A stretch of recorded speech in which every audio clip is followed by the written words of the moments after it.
Hello all, good afternoon. Thank you, first of all, for attending to our after lecture. We had to start a bit later today because of some important meetings that Hernan and some of the very special guests that they are today with us had before that. So we're very glad to have Hernan Diaz Alonso together with us. I guess most of you know as a name, and now you also know as a face, especially for the students that they will be working with him this year.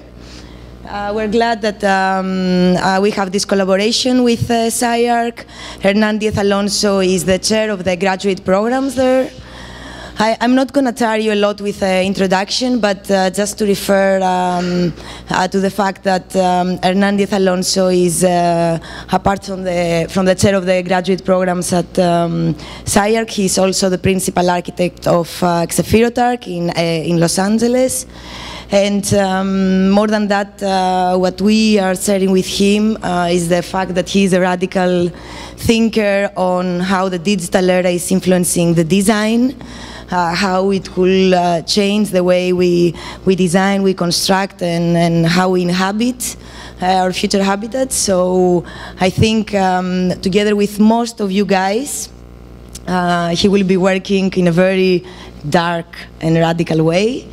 Just to say as well that most of his works, they are releasing new debates about beauty and beautiful, but as well horrific. So there is a lot of aesthetic aspects that they are being rethought and redebated through his work, his writing, and his thinking. So Hernan, thank you for being here with us, and yeah, the floor is yours.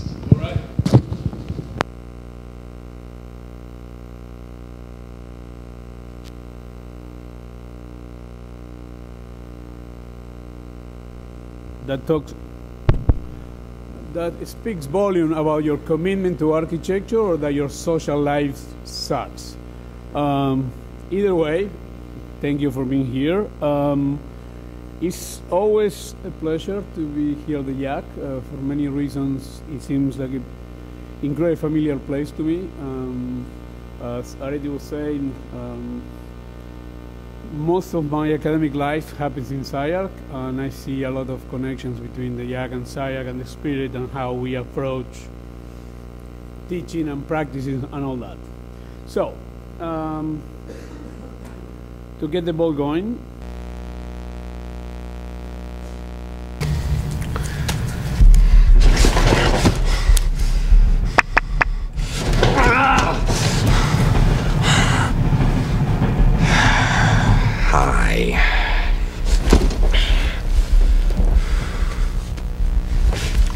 you know, I don't want there to be any hard feelings between us, Harvey. When you and Rachel were being abducted, I was sitting in Gordon's cage. Now, I didn't rig those charges. Your man, your plan. Do I really look like a guy with a plan? You know what I am? I'm a dog chasing cars. I wouldn't know what to do with one if I caught it. You know, I just do things. I really like that clip for many reasons. Aside the amazing acting technique and Heath Ledger, is this idea of do I look like I have a plan and just do stuff? But at the same time, if you saw the movies, clearly he may not have a plan, but he has an agenda. And I like that way of thinking about the problem of architecture at any given time. I think it's important to have an agenda. I think it's important to revisit that agenda all the time. I lectured, I think, a year ago here. So some of the material and the projects are similar, but I would say that in that year, concepts and evolutions and some of the thought change, and there are certain things, not they change, but you start to pay attention to different things as the work keeps going. In a way, I've always been a strong believer that in one way or another, we're always working around the same problems, but it changed a lot how we do it. So a couple of things that I want to introduce that are different, let's say, than the last time I talked here. There are two things that interest me a lot. One has to do with changing the sense of close reading, or what I would call the critical project, or the other way to read it, kind of the neo-modernism avant-garde that emanate about that notion of close reading. I'm much more interested in the problem of virtuosity. Virtuosity seems to me like a different way, an alternative way to think about some of these issues without being so much focused on the notion of close reading and meaning and the other things that imply. The other one that interests me a lot in terms of critical shift is I will talk about the notion of new coherencies. And one of the most, if not the most important things that I come to the conclusion now that computer and computational design brought to the table is a possibility to conciliate almost contradictory arguments into a kind of a new coherent model. So if you think, for example, in the beginning of the 19th century, Romanticism was a kind of an opposition with rationalism. But one potentially can argue that you can introduce sensibilities and qualities that had to do with Romanticism that negotiate the rationalism, because the nature of computational work is by definition a rational mechanism. So I'm very, very interested in this problem of the new coherencies and how the work can operate in relation to that. Some of the other elements remain stable. There are certain things that always guide your work, and in a way I will say the desire to produce a series of cinematic effects as an alternative way to produce desired architecture, and the notion of film and the image in relation to that. My obsession with forms follows form. I'm a formalist, and I don't apologize for it. I really think every architect is a formalist, if they're admitted or not. I think formalism is what makes us tickle about architecture. Everything else, I think, supplements that desire. And then, I already mentioned in the introduction, is my obsession and interest on the grotesque and the horrific as alternative mechanism for the production of beauty. I would argue also the image is the vehicle for the production of form and not geometry, even though, of course, there are geometric qualities into it. But I'm really interested in the problem of the image as a vehicle for the production of form, and editing instead of composition, and lust and arousal as a more specific way to think about the problem of affect. Now, the other thing which I'm very interested in, it has to do with the now. The culture of the now, and what constitutes the now. So even though I would argue I consider myself an expert in the field of architecture, I think I know a lot about the history of architecture and buildings, I'm trying to abandon or don't pay attention to that as much as I can when I'm working. I'm much more obsessed with what are the contemporary the now. Now, I understand that in our field, it always operates by accumulation, by innovation, and not by newness. Architecture moves slow, and as such, always is triggered in relation with the past, whether we like it or not. For example, this is of artwork I find incredibly fascinating. It's called the Dust series. So it's a series of mini explosions that they are captured with high definition camera. This thing is probably 1 second. So there is a whole series of kind of a new technology that emanate that, but at the same time there is a desire to provoke, and at the end is photography, which is also very old techniques and methodology. So it's the interaction about the possibility of what is new available, but also how we negotiate with tradition and specific knowledge of disciplinary conditions. So I'm going to try to move very fast on the old work so I can focus in the most recent project, but I think it's important always to try to position it, whatever work that you do in relation to the evolution of it. So I would say that the early work that we were producing 10, 12 years ago, the episode 1, I would say, is, it's okay if I turn this off?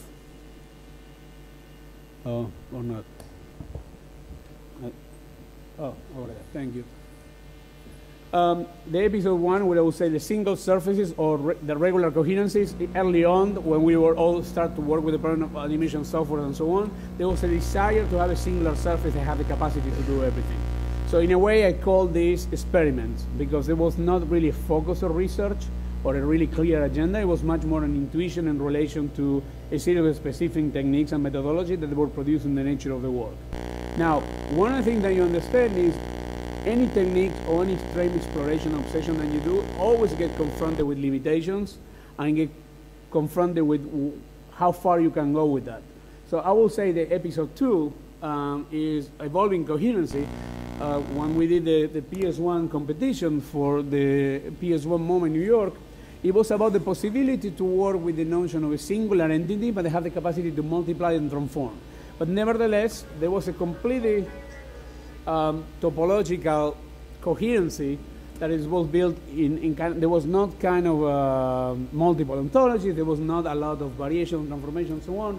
They were all about the production of that. But what also was interesting about this project is we start to really seriously flirt and consider the possibility of cinematic camera movement as a way to understand the form of the production. So the way that we see animation and we use animation, we don't see it as a mechanism of representation. We see it as a way to produce and to understand the kind of work that we are making. So the cinematic quality and the cinematic ambition are incredibly important. So the animation that you see is the same animation that we present to the jury in PS1. So the idea was try to reveal a different way to understand the relation to form and space, and how it was all about the accumulation of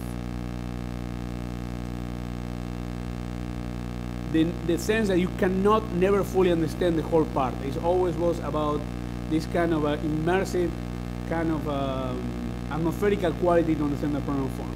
The other byproduct that was interesting about this project was when we were doing these renders, and when we finished and we sent the pictures to a couple of friends, a couple of them said that there was a really cool photo montage.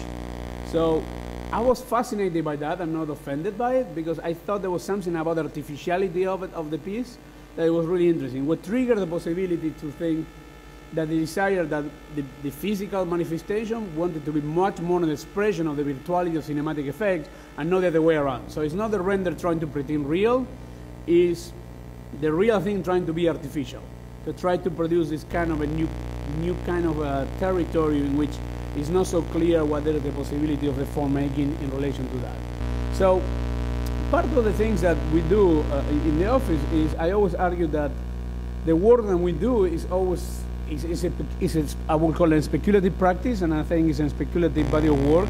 They have a direct correlation with the work in SCI-Arc and the research and the different studios and working with the students in the school, and what are the new possibilities and what are the new territories what architecture can do, what architecture shouldn't do.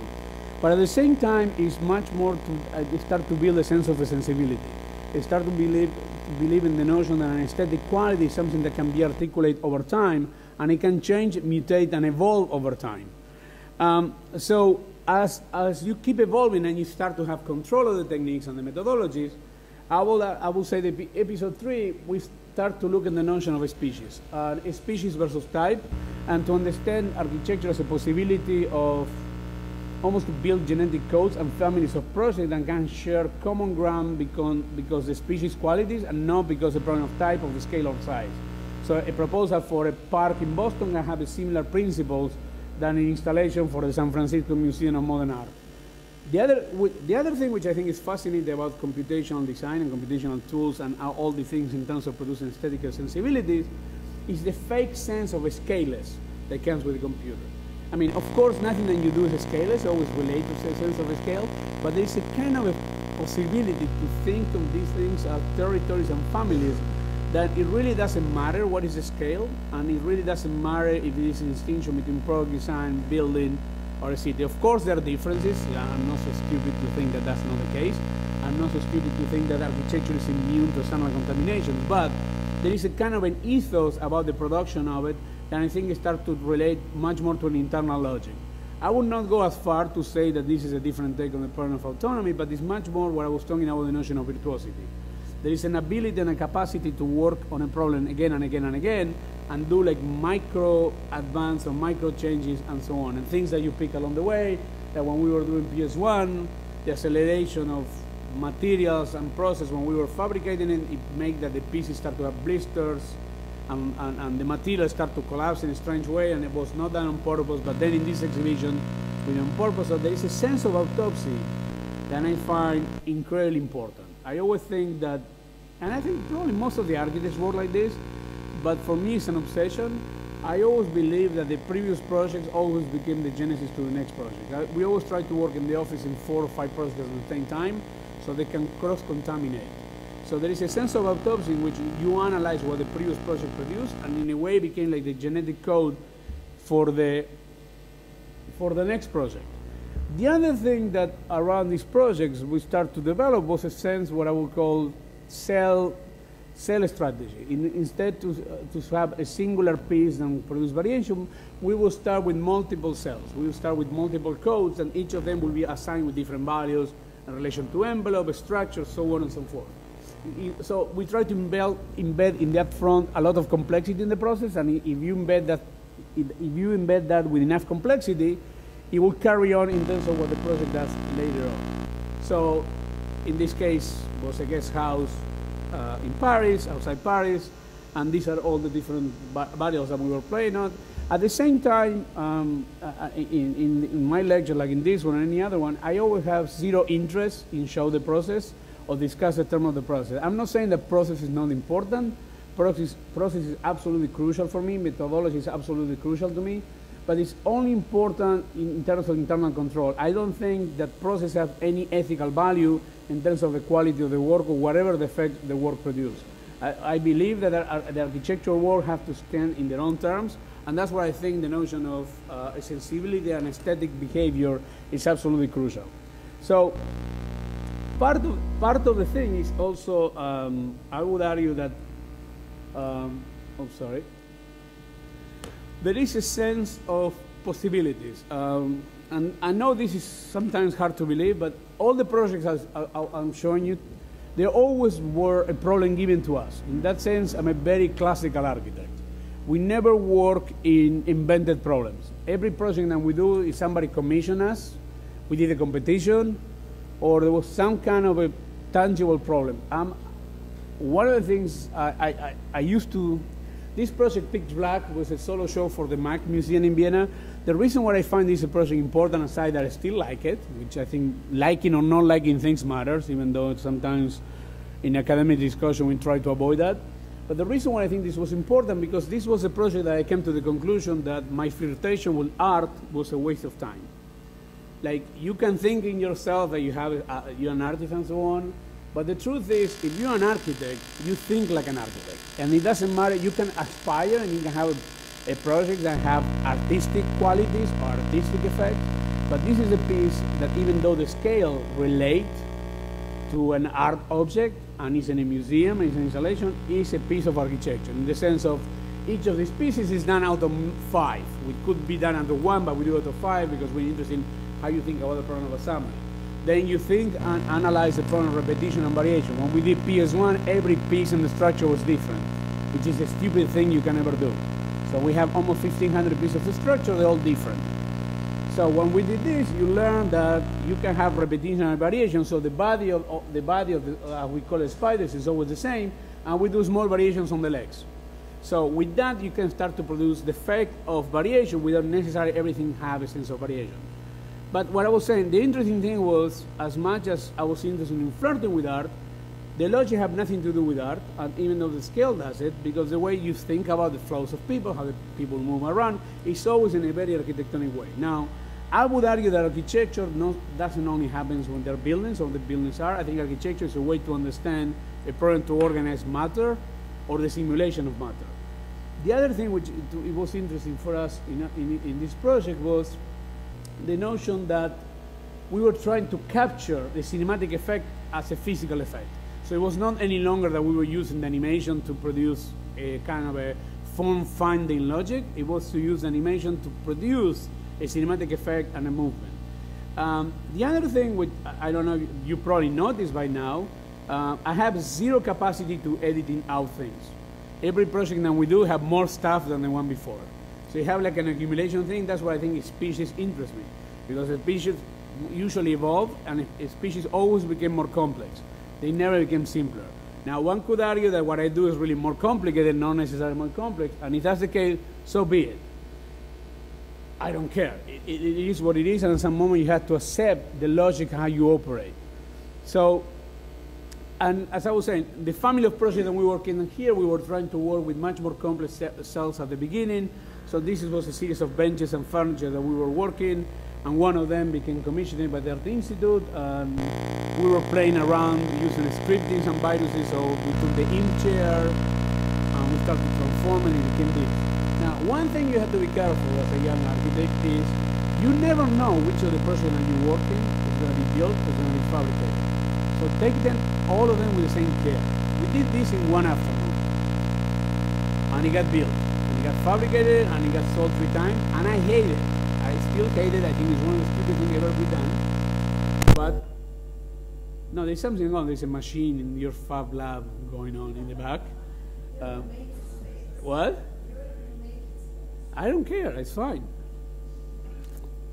So you had to pay attention to the thing. It's an interesting thing about the problem of the commitment of when the things are making or not. I would say one of the most interesting things also that's bringing in the contemporary and the culture of the now is the collapsing between the different phases of a project. I think you're designing, producing, and manufacturing.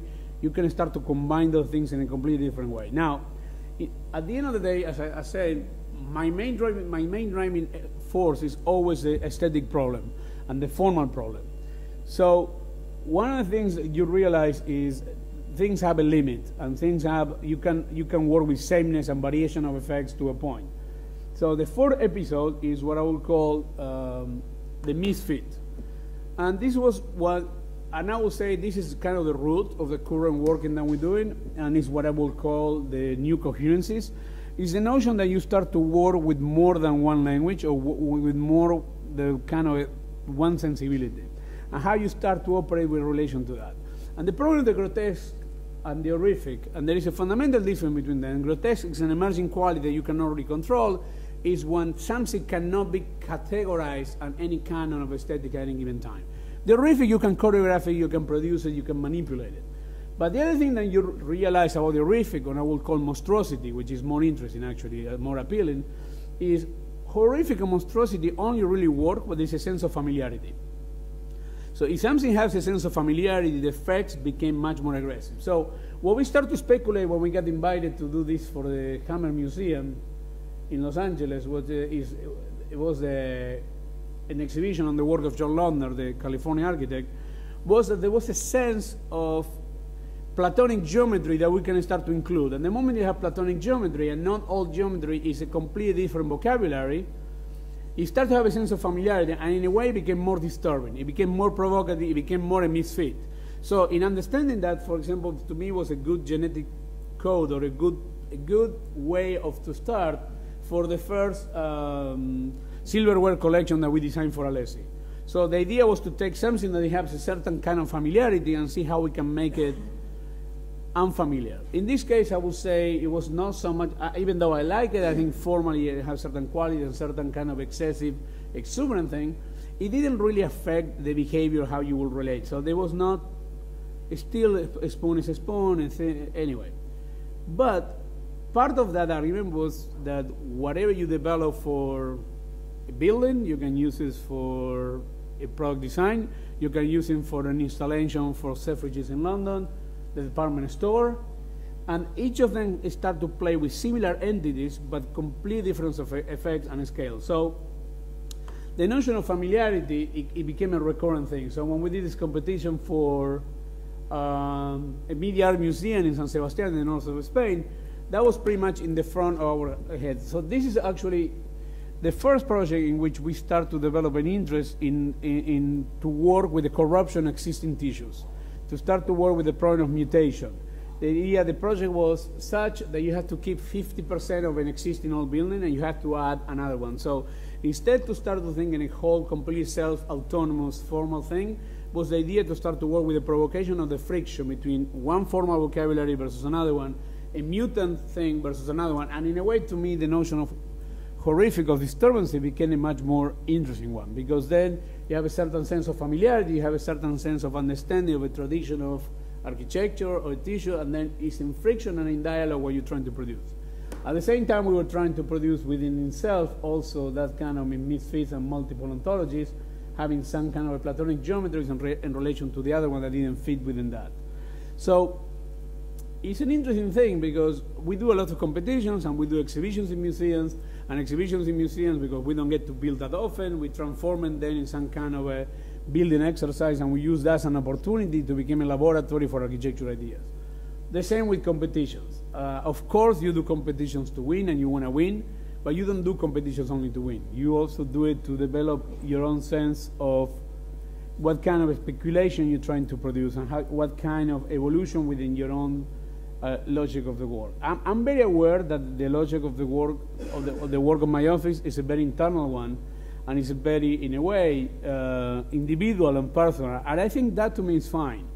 One of my fundamental difference with some colleagues and friends that they have obsessions with computational work like I do is I don't have a religion belief in terms of the logic of the process as the vehicle to define the quality of the architectural logic that I'm trying to develop. So I'm much more interested in corruption. I'm much more interested in the dirtying of the process, and we're always looking for agencies that transform the hermetic quality that emanate from the computer. So for me, all these things to work with existing tissues, with mutation, with horror, with cancer cells, with all my fascination with gore and disturbing thing, is just almost like it's a methodological way to say, if you look for beauty in beautiful things, it's very unlikely you produce anything that have new qualities. So if you look in something that is completely opposite, you have a shot that something interesting might happen. Now, one could argue that it's not the role of architecture to be provoking all the time. I respectfully disagree. I think the job of architecture as a cultural practice is all the time to be reshaping the relation with society. Now, I don't think provocation is only done when you produce an extreme, exuberant, excessive formalist work like the one that we do. I think there are many ways to do it, but I really believe that any serious project of architecture have to have the aspiration. I'm not saying that all of us, we get there, but I think it's important that you have to aspire that the work have that capacity to transform a cultural landscape to affect reality. And I think to me it's really, really important that you operate in a territory in which the commitment to the identity of your work is at the service to provoke a reaction. So when I always says I don't care about people, I don't mean in the sense of I don't care about people because I want the people to suffer in my architecture, which is also a very appealing idea. But that's not what I mean. What I really believe is if you're an architect, if you're interested in architecture, you have to care about the discipline. You have to care about the logic of architecture. And then I think people will benefit or not by the provocation, and you make the people to reflect and to think in different terms. So I never trust architects when they say we did this because this is what the people want. I never trust those guys. I never ever do, because I don't think it's true. I really don't think that's the way to achieve a high-level cultural thing. That doesn't mean that you don't care about people. That means you want to engage them in a different way, in a much more sophisticated way, in a more aspirational way. You have to aspire that the people, your audience, are going to get smarter. Now, moving on, episode 5. I want to get to episode 6, which is one I've been working the last 2 years, with the only thing I really care to talk about. All this is just to give you a background. It's like a bad date. I start talking to you since I went to kindergarten, instead of focusing on who I am now and how much money I make or whatever I do. This is like a bad date. You have to listen to the whole my life story. But anyway, episode 5, as you, I don't know, at least that was my experience, as the work evolved, I think you feel less worried about your all emotional interests and even your biographical qualities come into play.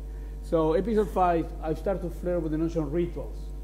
For example, the relation between romanticism and rationalism. But what interests me about rituals, which I think is very in relation with my own work, is a possibility to have the level of sophistication and almost antithetical sense of sophistication, beauty, almost feminine quality of a bullfighter clothed with a spade, with the brutality of killing a bull. So those kind of contradiction interest me, because for me, in a very way, it's very coherent. So the rituals to me are fascinating because it's always this kind of a primitive thing done to incredibly sophisticated mediums. And that has been mostly, and this is the beginning, I will say, of the current state of the work, and it's all these agencies to create contaminations and mutations into the logistics of the work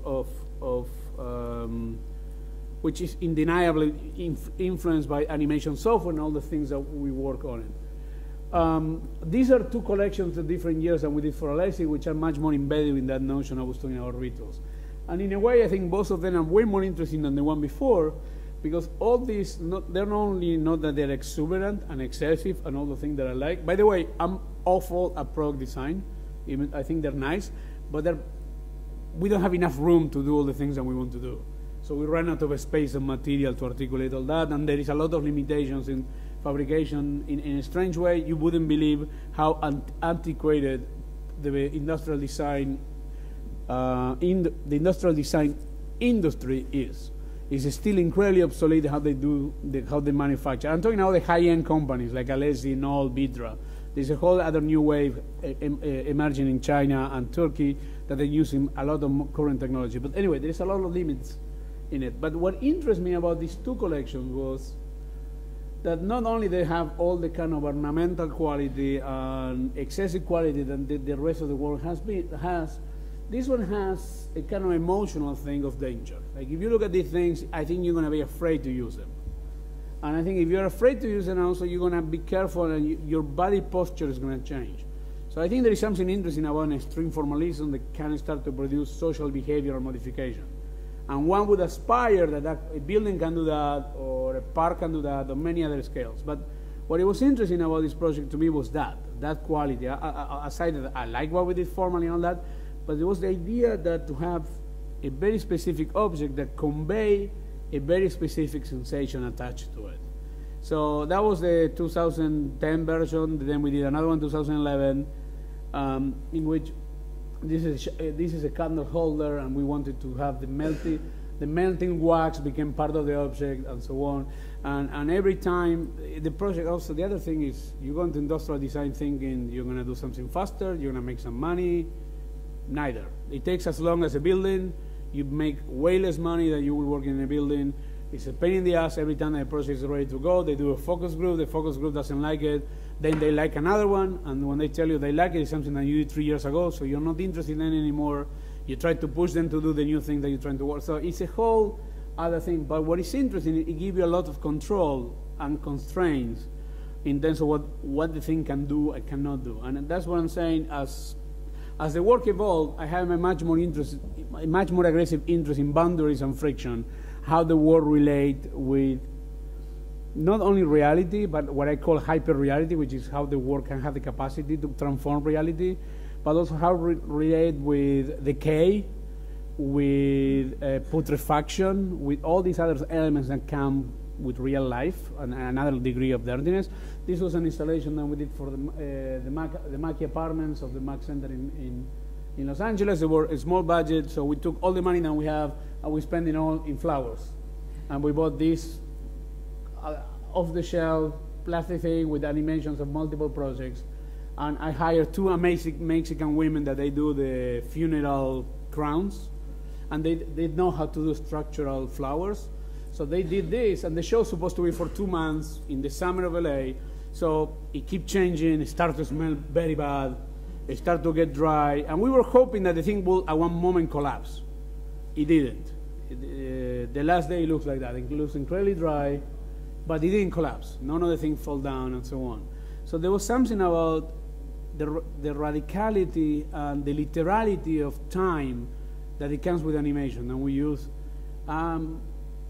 I think like literality is interesting to me. I hate metaphors. I hate abstraction. I like literality. So if you're working with flowers, it's flowers. If you're working with decay, it's decay. There's something how you work on the sense of time and change. It's interesting. It's interesting to work with that. But also how an installation like that can become the trigger for a master plan project oh. You did this one. It was in Busan, right? Well, I forgot what. Kyrgyzstan. I don't even remember what it was. And then the other thing that you discover, and I always very interested in byproduct of things, is that after a year of struggling with not knowing what to do with color, you realize that you start to use flowers and romantic things, you can start dealing with the problem of color. So the color can change, and the building can change over time. And it's in the summer, it will have one color, it's in the winter, it will have a color. It's all very romantic, and I like romanticism, and I like romantic, and I like picturesque, but also there is, if you look in the render, there is a desire to produce a level of dirtiness and a level of contamination, and the early renders were not doing that. They were isolated, they were almost like a sci-fi. These one, they are not also trying to be hyper-real. They're not trying to look like a real render. They try to navigate in intermediate conditions between reality and fiction. This is a commission that we got for the Thyssen-Bornemisza Museum in Vienna to do a small museum pavilion in Patagonia in Argentina. That was the first version. And the other thing which is interesting is how you rethink the problem of plans and drawings, and what does it mean, and how we operate in a world of MRI versus in a world of X-rays, which is what the discipline traditionally has been, and how you start to negotiate kind of a certain artificiality. This is a series of exercises that we did at one moment. That we bought a lot of flowers and we start to dry them and paint them then, and do like kind of, no, I would not call it genetic manipulations, but there were certain kind of manipulations to the flower to see if we can find new qualities. And this was the model that there was in the Venice Biennale, using literality of flowers into the model, and so on. Now, let's get to today. This is where we are for the last 2 years, which is episode 6, Ritual plus Rough plus Pampas. And this is truly what the new coherency discussion is. And then this is where the moment it gets corny for me, and it gets kind of self-referential, and it's kind of strange, but something happened when you became a father, or I don't know, 40 years or whatever. Suddenly you start to relate to your own roots, and you start to figure it out, a certain kind of another layer of dirtiness. And this doesn't matter, this project. But there was something really interesting to me, which I think Willie and we have in common, which is our fascination with Francis Mallmann. Francis Mallmann, he still is probably the most famous and important chef in Argentina, one of the leaders of Nouvelle Cuisine, and at some moment of his life, he decided he wanted to go back to basics of very primitive things, but mix it up with incredibly new, sophisticated techniques. So it's a little bit on the thing of the ritual, but there was a kind of literality about it, because at the end of the day, food has to taste good. So it doesn't matter how much you experiment, but if it doesn't taste good, it doesn't matter. And I would argue in architecture is the same. If it doesn't serve the purpose of the agenda you're trying to develop, it doesn't matter. So I started to look into that, and then I got more and deep into the Gaucho culture, which is a little bit like the bullfighting. This is from the 19th century, and they use these incredibly elaborate ornamented pieces to hurt animals. So it's something really, really interesting. But it's not Damien Hirst what interests me. What interests me is butchery. What interests me is the primitive thing of it, because butchery has an incredibly sophisticated technique. And unfortunately, and I apologize, this is British butchery, which is not proper. But for the sake of the argument, is what I have. But what is interesting about this is two things. One, Damien Hirst is incredibly architectonic artistic, because it's a sectional cut. So because it's a sectional cut, they put in a box and telling you it's art. Now, this is way more sophisticated, because this one you have to negotiate with the topology and the formal behavior and the material behavior of the animal. So it's a true three-dimensional typological section. So these are three-dimensional things. So it's not just a gore, provocative fascination. It's a specific fascination with specific techniques. So the techniques of butchery is incredibly interesting, because it negotiates a direct relationship between unconventional form making with incredibly precise techniques to deploy that. So it's not driven by flavor, it's not driven by geometry, it's driven by the nature of the thing. Now, of course, these all agencies of monstrosity, which when you filter through the computer, there's always a rigor that came out. So that's what I'm saying, there's always this new coherency, is that computer have that capacity that you can throw horrific, grotesque, mutant, disgusting things, butchery, and doesn't matter when you do, the computer will negotiate into something sleek and fascinating. So I like to think that these are disturbing and so on, but in my view, this is beautiful to me. So it's a strange thing, because I try to resist as much as I can to produce something beautiful.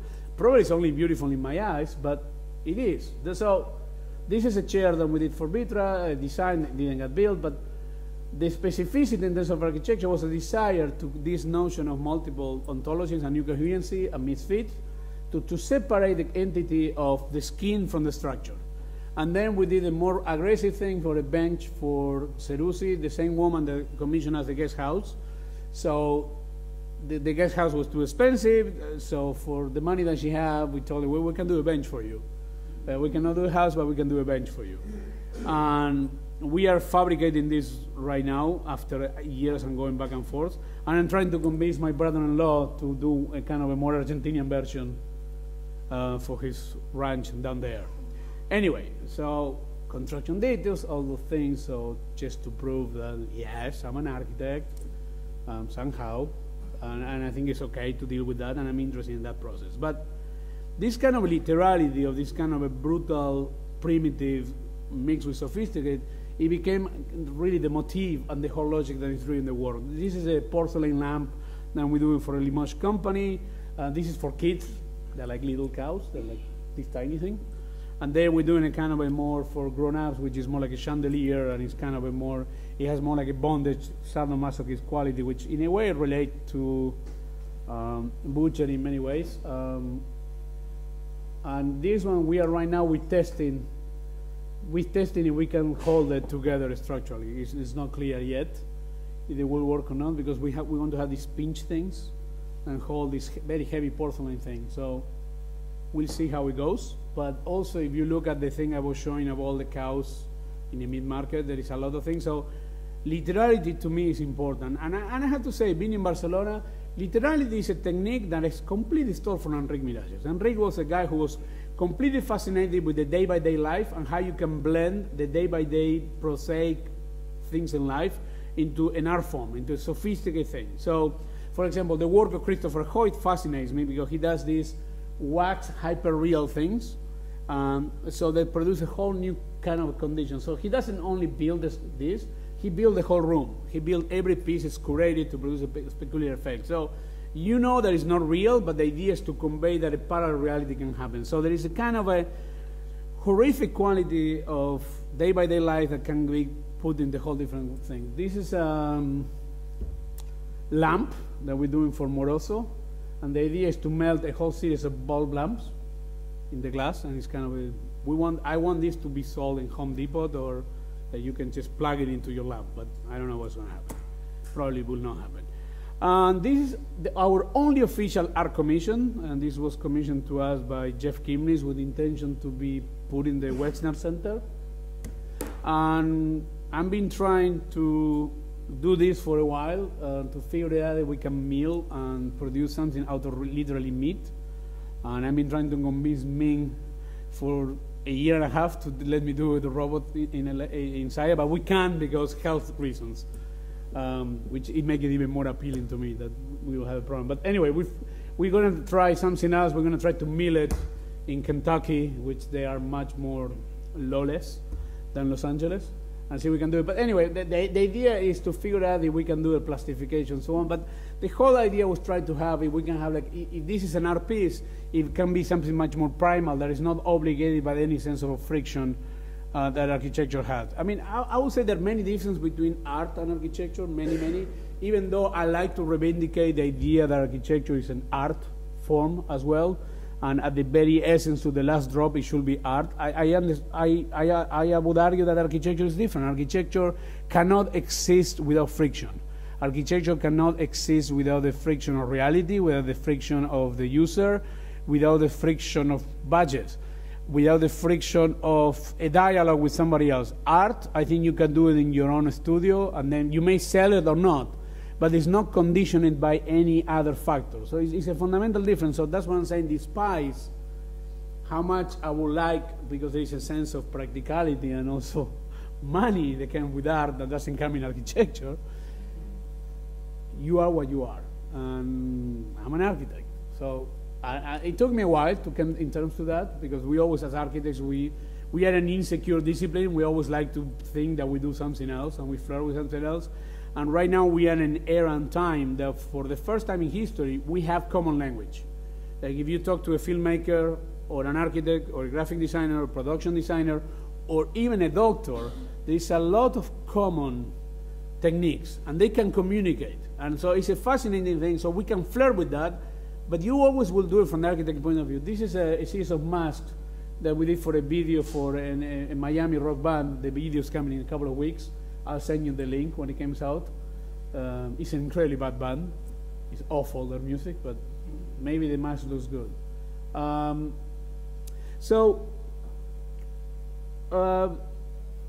Then you work in a real commission. This is a project that we're doing for one of the two biggest airplane manufacturing companies in the world. Airbus is one, this is the other one. As far as I don't name the brand, it's fine. But so you can imagine what it is. So this was a collaboration that we do with Alex McDowell, which is a production design, set designer in Hollywood. And Boeing, well, the other company want to develop a customer experience center. Basically, it's for the presidents of the airline companies to come and choose what kind of plane they want to buy. So anyway, we call it a datascape, a data spa. So this guy can spend a couple of days and so on. But what is interesting is when you're confronted with something that's going to be built, and it's starting construction in a month, is that people tend to be interested in what you were doing 4 or 5 years ago. There's kind of an off thing. So this project, I'm happy because we are building it, but in terms of my own interest, what we do in the work is going in a different direction than this is going. But at the same time, it's kind of interesting, and we get the chance to test it, to fabricate it, to produce it, to manufacture it. And also, this was more like a personal obsession. I wanted to see if I can work with a client like that without getting fired. But but it's not in a joke and anecdotal way. It was a way, if we can mature enough to start a dialogue in which you can communicate your ambitions or your ideas, and the person who are willing to pay are willing to understand, and how you can listen to what they have to say. So we managed to keep a lot of things that we are interested in doing, and we're willing to negotiate a lot of things that they wanted to do. So the project, it has a lot of architecture, physical things, but it has a huge media component that is super interesting, which is all these screens are all coordinated by computers, and these are little rows, and when you walk in, they follow you, and it changes the color or whatever according to what your airplane company is. So there is a whole other things that goes beyond the physicality of the architecture that come with this project that I find incredibly interesting, and a whole new territory for us to explore. So working with Alex McDowell and a whole series of people and producing these short films, these are not the ones that are going to be there, but there is a whole data information that is going to be shown in all the different spaces. It was a whole different territory in which you have to accept that the physicality of architecture becomes almost like a backdrop to the other things to happen. And it's an interesting experiment. As I would say, it's by no means my, if I had to show a project that represents what I really interested, it's not. But at the same time, I feel proud for other reasons about what the nature of the work is able to do. In parallel to this, once again with Alessi, eventually one of them, they're going to come out to the market. They keep asking for new ideas. They seem to like what we do, but for some reason then they never do it. So this one seems to be going ahead, apparently. It's a espresso cup, coffee cup. But also it triggered, we did a remote control for JP Morgan Chase in Los Angeles. And this one got fabricated, and they're gonna have it now in I don't know how many branches. It's just a little thing to call somebody to bring them coffee. But believe it or not, we make the same money out of this now we did out of the big airplane company thing. And we did this in a day and a half. It's a fucked up profession, what can I tell you? It's incredibly strange. It's really, really strange. But what it was interesting about the coffee cup and the remote control, it became kind of the genesis for a library, for a competition for the Helsinki library. So I'm absolutely corrupt in these things. I love the corruption of this. I like the idea that I think move back and forth between scales. So this was a competition that we did last year for the Helsinki National Library. And it's a project that I like a lot because there was a lot of boundaries. There was a kind of an obligation to respect the box, and I was interested to say, well, let's see if I can do a box. And we can pull it with a lot of protuberance and other elements. So, but the other thing, which was a project that we start to speculate about what program can do in relation to existing formalism, going back to what I was talking earlier about social behavior modification. So, unlike what people would think, this is Helsinki, so we thought this as a winter public park. We didn't approach it like a library. So instead to understand as type, we understand it as genre. So we were not looking at libraries for references to understand, we were looking at parks. So I really believe we are in a much more era of genres than type, meaning there are certain projects that have much more similarity even though they don't belong to the same type. So in a strange way, the project was a simple idea. So the library is not in the box. In the box are multiple layers of winter park and activities that people can do in Helsinki, which seems like a good idea in such a bad weather. And the library happens all in these guys and on the edges of the park. So all the books will be embedded in the park. and the library, all the reading rooms and all the other services on the library will be embedded in this protuberance. So almost like contra-intuitive in terms of what you will think in terms of what the program does. But, and this was, I like the project, but it was an incredibly painful process because they did a public exhibition and they asked the people to vote, and we were in the top 3 from the people, but then the jury didn't select us to the second phase, which means that Helsinki people are pretty fucked up. But it was bad because it was the first time we thought, okay, we may make it to the second phase, and anyway, so we tried to take that idea and to produce a more monster quality out of it and be much more aggressive. I think I love the Helsinki one, but it was kind of elegant and refined, and I wanted to butcher that strategy, so we started to use that for the Taichung Cultural Center, which was interesting thing because they tell you that they needed to be 2 buildings, but they never explained 2 programs, but they never said they need to be 2 buildings or 1 building and so on. So we were interested to say, okay, what if we do 2 clear buildings, 2 boxes, and then we have all these 3-dimensional Django landscape in it. So in a way, it was a similar principle to the one in Helsinki, but in a much more, let's say, on purpose, unrefined butcher mutation of form making. I think the project is not good. I was not happy as a result as a project per se, but I was really interested in what it triggered as a notion, as an idea.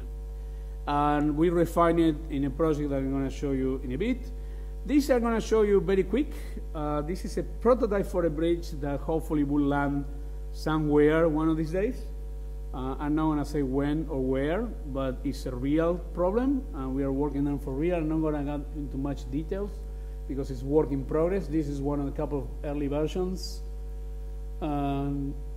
sections and so on. And this is a real problem with budgets, with constraints and so on, and trying to figure out structurally.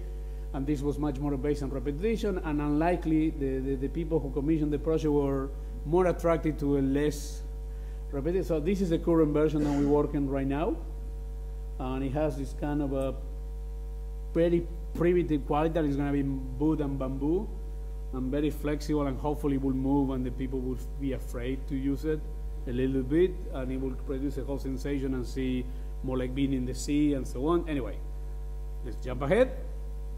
The last 2 projects I want to show you are the 2 projects that I think it represent in a way the dichotomy of the 2 logics that we're working now. One is the literality of the rituals of Gaucho rituals and the combination between,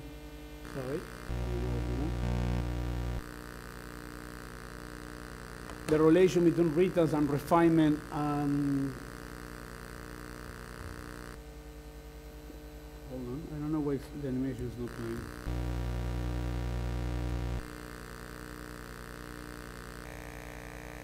Sorry, it was playing.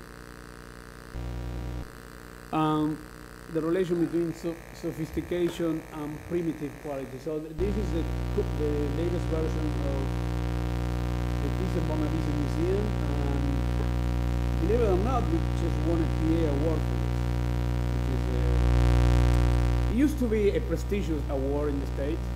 It's not anymore. Not because of us. It has not been prestigious for a while. And we just come to confirm the lack of prestige that it has. But nevertheless, the lesson to be learned is you need friends in the jury to start an process. The same way that you need a British engineer with a British accent. The desire here was also to spot the artificiality of nature and how the grotesque quality of it and the literality of it. So the project became smaller than what it was. Actually, the build part is only 600 square meters. The rest is kind of a span landscape. So the desire was to say, okay, let's make sure that even if they don't build a building, we can have an installation around it that it can deal with that. So this project now is a little bit in limbo, but so far as I can tell, it's still alive. It hasn't been cancelled. It's not clear yet where it's going from now on. But again, it's in Patagonia. Also, I like a lot all the renders that we did. They have like a surreal quality that I would say is different in the world than it was. There's a certain literality and the rituality and all those things. The last project I want to show you is a competition that we just finished for Bogota in Colombia. It's for the Teatro Colón.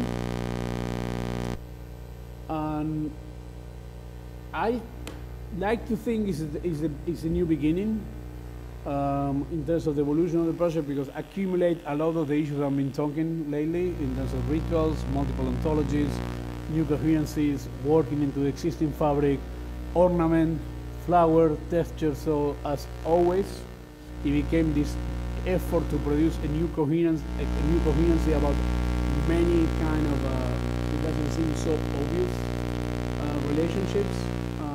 And the other thing that was really interesting about the project also, again, it was defined by a lot of very rigid boundaries in terms of what the theater box needed to be and to force the perimeter of the city.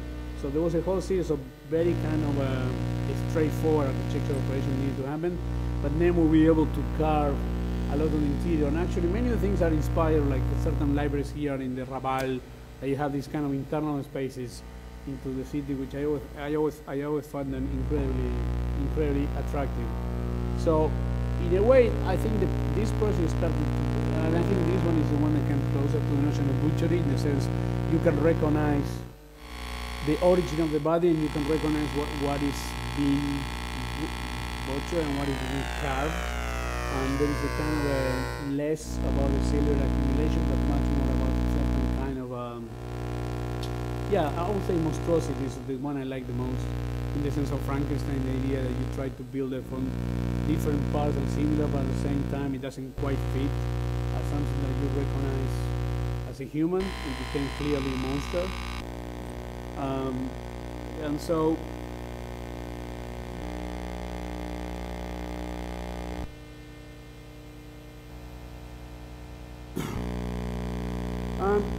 I used to finish always the lecture with the Fight Club or the buildings burn and all that, and I always think it was cool and provocative, but a little bit cynic.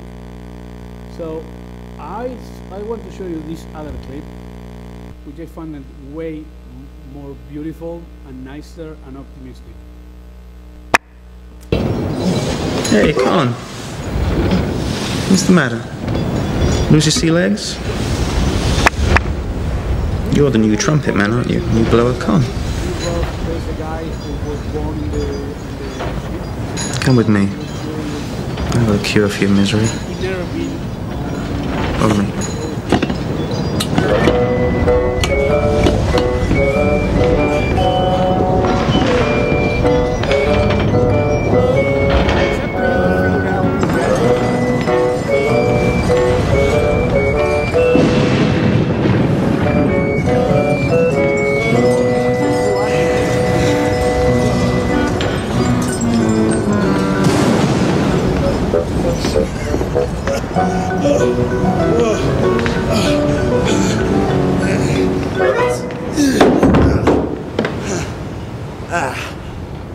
Take the brakes off, please. What? That's crazy. Trust me. Just take the brakes off.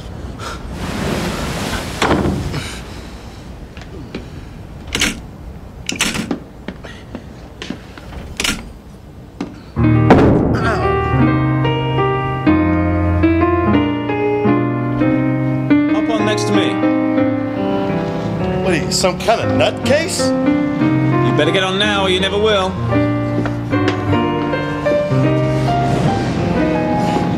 Huh?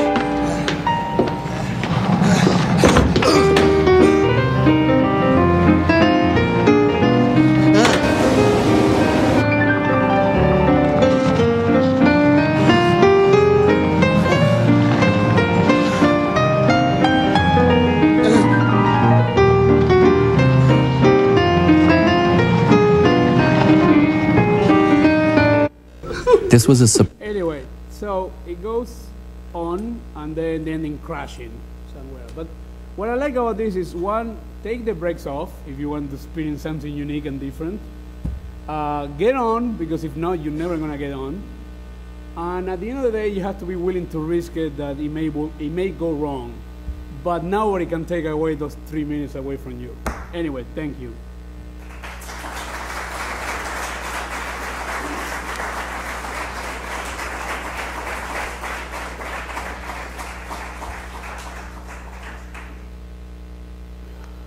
questions, and we go for dinner, right?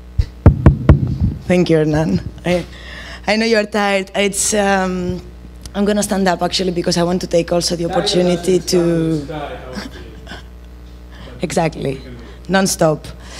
Thank you very much for your lecture. I think it's, it always personally makes me think of the power of the power that we architects have when I see this kind of lectures, and it's always the power of form and forming. And of course, form and forming is related with cultural background and cultural affect. And I wonder whether, if we consider that we are a moment that we need to have some kind of cultural changes or changes in mentality, how radicality could be another new tool of architect so that it could provoke this kind of changes. And I'm not sure whether radicality could only be expressed by radical forming or radical aesthetics. I think there are different kind of means of radical architecture expression or acting or even discussion and debating. But I mean, it's not a question. It's rather like a kind of thinking of your conference. But I would take the opportunity to maybe introduce also some of the people that we have today, which are very important friends and collaborators, and maybe they can also discuss on this new tool, new architectural tool, as I call it, the radical thinking and acting. So we have Theos Spiropoulos. He's from from London, from the AA, the DRL director. We have Mark Yates. He's coming from New York, and he's from the Yale University. And of course, we have Ming Fung, that is also into the SCI-Arc gang. And it's Hernan's boss. So maybe, I don't know, maybe I pass. I know you're tired. You can also pass, but. You go first. You got the mic, buddy. It's all you. Well, I guess maybe I'll ask you a question just to... It's interesting because you see your work has gotten more crude with the butchery, and you've kind of lost an interest in continuity. And we used to be very against the notion of collage because it was putting things without relationships into proximity. And now I think with the butchery, you're kind of challenging that initial hatred we had of collage because you're starting to put things in proximity that don't necessarily have a smooth connection or a formal relationship. So where do you think that comes from, or how did that develop? I would say, well, I like to think that this is not collage, even though you have to, I mean, I was heavily influenced in my early years by Enrique Miralles, and Miralles was obsessed with collage. So early on in my career, I have an obsession with collage. The reason I don't think that, I really believe that the collage as a project with capital P, is over. Because I really think it's impossible to produce collage through digital means. The whole notion of pixelation takes care of that. So it's a simulation of collage at best, but it's not truly a collage anymore because it's not any real separation of parts. That's what I'm trying, like, for example, some people we discuss about multiple ontologies. I'd be very interested in that. But that's why I'm more interested in this notion of new coherences. So I mean, I would say, of course, there is a certain kind of a conceptual relation to collage, but I don't think in essence is, because, and this is for me, in a strange way, it's a recent discovery that, to me, that's one of the most powerful things the computer brought to the table, which is the idea to have this capacity to produce coherent results over the most absurd contradictions. And I haven't figured it out completely because I would say it's a more recent thing that I've been obsessing with. In any case, also, I'm less and less interested in cataloging. And I'm interested less and less in the value of defining the work because this or that. Now, I think it's important to take position. So I just say, I don't think collage is possible anymore. Some people will disagree, and I think they can try. And then let's see their Kung Fu is stronger than my Kung Fu, and that's fine. But I don't believe that it's possible, and I would say I don't think that this interest has to do with collage. I think the notion of crudeness is, you're absolutely right. To me, I only thought that you can go that far, or sophisticated, and layer and layering and layering, and also I think the work was becoming too elegant at one point, in my own view, and I always have a strong reaction against the notion of elegance, because I always thought that elegance is not frictional enough to produce a different kind of dialogue. And also I think you work individually, but at the same time you're part of a collective dialogue. And I will say probably some of my fascination with these things have to do, as I said, with primal rediscovery of certain things, that, like this thing about the madman. But also the last 2 or 3 years I spent a lot of time talking with Frank Gehry, and I'm pretty sure there is something there filtering. There is something about his obsession with certain crudeness that to me is highly humanist. And I'm really obsessed with this idea that true innovation, we were talking earlier on today about, is at the intersection of technology and humanism. And I think everybody, yourself and Theo and many other our friends and colleagues, I think everybody's interested in agencies of contamination, because I think nobody's satisfied with kind of a formulaic quality. Sometimes computer can become a trump. And some of our friends and colleagues are very happy with that, and they build and they write huge books about it, and so it's fine. But to me, I think there is a desire to reclaim a sense of humanism, and I think that the coherence of collage, or however you want to call it, I think it relates to that. And to me, it's a very basic principle. I think we think of architecture in the Renaissance as the beginning of architecture as a cultural practice, and you being the history-obsessed geek that you are, you know better than anybody that I know. One would argue that the Renaissance was a desire to produce perfection out of imperfect techniques. And I think we are in the opposite end of that discussion, which is, I think there is a desire to produce imperfection out of perfect techniques. The computer had an algorithmic mathematical capability to produce perfect geometry, perfect primitives, or whatever, but I think everybody's working desperately for some level of contamination. But also I think it has to do with this notion of how we can change reality. And I think reality is dirty and complex and all that. So I'm not interested to idealize. I'm not interested in the ideal as a project. And I think, I don't know, that was a long answer to a short question, but yeah, that's it. Question from the boss. I wish you guys keep calling me the boss, because I'm not a boss. We call her the Rainmaker. The Rainmaker. I like that. I like that better. I like that better. I mean, you know, it's rhetoric, but we begin talking about collage. I actually think that the evolution of what I see in terms of your work has to do with confrontation and, you know, a certain kind of collision. So when I see the latest work in particular, what interests me is the notion of how you're using something which could be repulsive and can turn it into something very beautiful. And my question to you is, how do you see that manifest itself from different materials? Because I think that the reality of material does, right, communicate a certain way of understanding it. I would say that, and I will be the first one to admit, that always has been the weakness in the body of work. I always get fascinated by the artificiality of the simulation of it. And I know that this is a weird thing to confess in School of Architecture, but the things that we get to build here and there, for me, the rendered animation produces the same level of pressure or obsession than the real thing.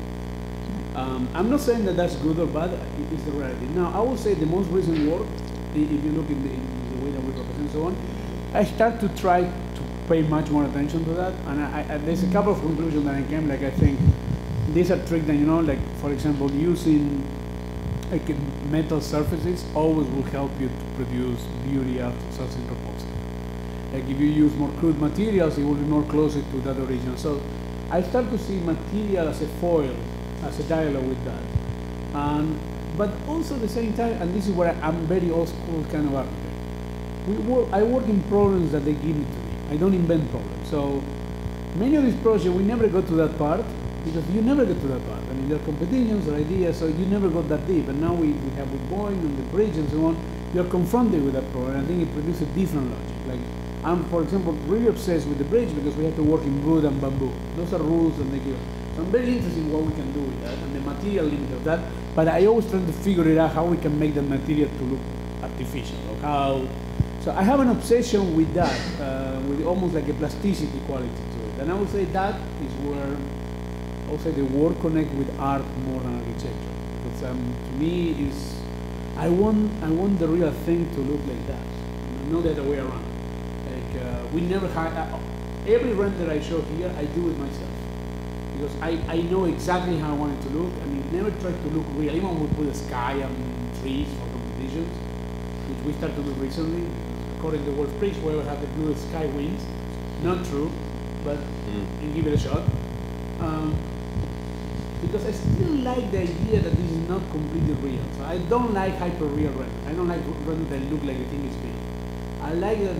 That's why I like, for example, in films, I like a lot of visual effects from the early 2000s. First and second Matrix, Blade, then it got too perfect. But those ones still were great because they look a little fake. There is something about that obsesses me because then I think the material and the decay of the material will kick in and it will take the project to a life that goes beyond our control.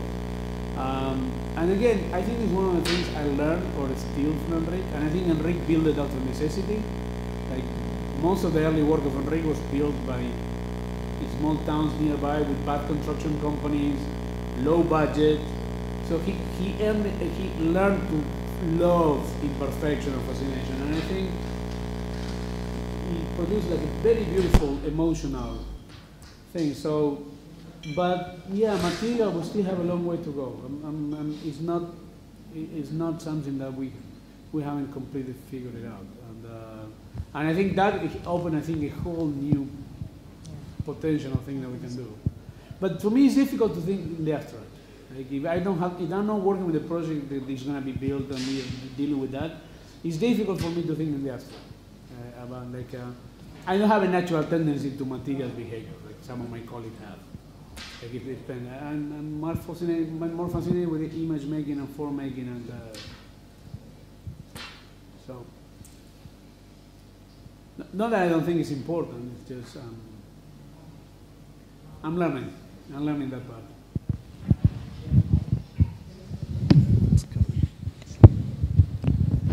I mean, just following from Ming, because it's an observation as a friend. The work seems for me to become much more personal. Like it seems like it's at the moment right now where you're really experimenting also with your own sort of past. There's the present, obviously, with the things that you've been teaching quite a lot with the kids in SCI-Arc and in all the schools, and I really think that this problematic of material, I think, is really where the next episode is going to start to happen, because I think you're still going to find great pleasure in playing with so-called real material behaviors and properties, and then the introduction of the temporal or the fakeness in certain aspects, or even the flower aesthetic. I don't know. For me, it's just as an observer, I think the work is maturing in a way where it's the next logical step, and I think that's really interesting. I think because as soon as someone gives you a chance to build, let's say, a piece of that, I think it's just going to open up a lot of new conversations. Because I was going to ask the projects themselves, well, who do you think that those resonate most with? And I'm not talking about students, I mean with other projects. And Frank seemed to be someone that it would, especially in the early days where things were really more free-form in terms of some of those surface effects, materials that they were being used. It's interesting in relation. I would say yes, it's the natural next step for my work, but I would say it's the natural step in the big project that many of us were on board. And I think some people are more ahead on that, but I think that's the next challenge, which is more been talking about the reality of things. But a couple of things that was interesting in this conversation with Frank, I mean, which I think, for example, I like what he does as an architect, but I think the contribution that they've done to the field in terms of materials and production and fabrication and all that, we're going to be for years talking about and benefiting from that, and I think they never get enough credit for that. And one of the things when I was showing, not this one, but the Thyssen-Bornemisza and with the flowers, I showed it to Frank, and he was looking at me and said, no, that's not going to work. What do you mean? It's not going to work. What do you mean? The flowers are going to burn with the metal. He was not talking about the structure, the form. He said, you can figure it out, but the flower is not going to work. So there was something interesting about the way that somebody like Frank operated, because he had total control of that development. And there is a sense of, for him, that resonated, like when he comes to thesis in SCI-Arc, he says, these students don't know that all this can be built. They don't know it. They don't know they can be built. They're not invested in, and I would say, that is on the dead column for this as a collective process. And I think we get into that, well, also it's only 20 years, right? It takes a while to start to figure out certain things, but I think, but in terms of what it resonates and so on, the last thing, and I want to do like a side track on this is, I'm not so sure how we can do that, but I really think architects, we need to get out of the business of people and move into the business of audience. I think we need to figure that, and this goes about, you were talking about the cultural agency and so on, is how we start to build an audience for this. Because I would say in many ways it's more difficult than ever to be an architect, but in many ways there's more opportunities than ever.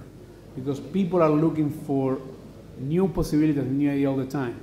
And we have to figure out a way how to build an audience and how to talk about this and how this contribute to the value of what we do in cities and culture and so on and so forth. So I find it interesting that right now we're working for a major corporation and they're not scared whatsoever and they see like the natural step. I will not presume that they fully understand what the work is or what the work does, but it doesn't matter. They are willing to engage in the conversation. So I think it's our responsibility and our job, and I think that's one thing, personal, material, and so on. It comes naturally. I mean, you've been working on the same problem, but I really believe.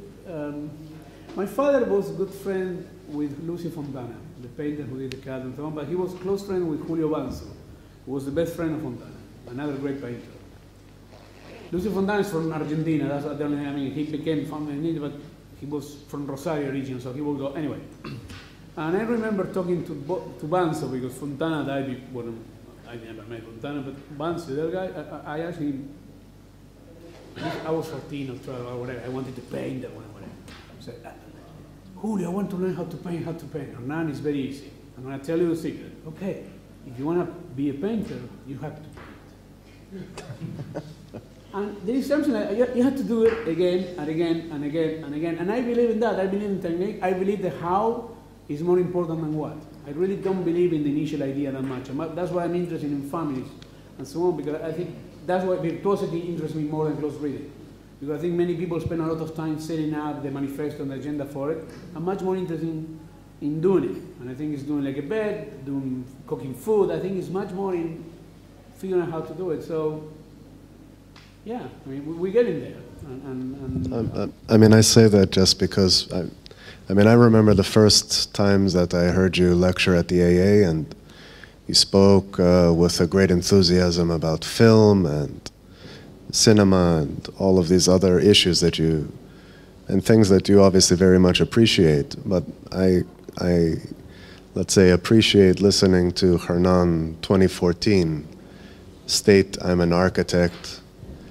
I dabbled in art, but I'm not that interested. I'm an architect. I'm born this way. I'm going to do this stuff. Because I think that that's, for me, it's not about where the work resides. It's in the process of becoming somewhere. But I think in just generally seeing you sort of evolve, I think it's an interesting moment. But I think that is important. I think you have to claim the power of what you do, in the sense of, I did this the first time in an interview for a Japanese magazine. who say, what do you say to the people who say that you don't do architecture? I say, they're all wrong, I'm doing architecture, they're wrong. I'm not saying that's true, but I think you should never, ever let anybody to tell you that what you do is architecture or not, if you are convinced that you're understanding what you're doing. And I think it's important to start that. And you have to come to terms with that. I really think architecture is very flirtatious with all disciplines, and we all feel tempted all the time. Because we also believe that the other ones are going to be easier or more fun. Part of to come to the terms with an architect is because, okay, you do industrial design, you work in film, and you realize they're all fucked up. And it doesn't matter what you do, you think like an architect. I remember when Doug Bailey, poor that he died, amazing visual effect guy. And he invited me to work with him in not the last Superman, but the previous one, and he died in the middle. And I met with what was the guy who is like the manager of all the set designer. And Doug was saying, Hernan is great, we should have him do a movie. And the guy said, look, I look at stuff, I love it. We will use some of your ideas, we'll give you some money, but I don't want to work with you. And I said, why? I said, because your architects are impossible. I mean, we work with people, I'll tell you, today is red, tomorrow's green, they change it. You guys will find me for a week, convince me that there's an ethos, there is a logic, there is a theory, there is a concept. And then you realize, fuck, I'm an architect. You know, you can flirt with being a filmmaker, you can flirt with being an artist, but if you talk to an artist, not the same thing whatsoever, not at all. So it's great to come to the terms of that. I think it's good to flirt with the edge, where I really believe it's always good to be in the fringe. I consider myself a fringe architect. I'm okay with that, but I'm an architect. Now, some architects don't accept me as an architect, the architects don't accept me as an architect, so I'm a fringe architect, I'm fine with that. The cool thing about art is you make more money. So I tell you, when we did the thing in the spiders, we sold 4 of them to the MAK Museum as architecture piece. We sold 4 of them to Francesca von Habsburg piece and Mona Lisa as art. We got 6 more times money as art than architecture. So I recommend that. If you do museum thing, call it art. Because already you get 5 times more value. And that's a good thing.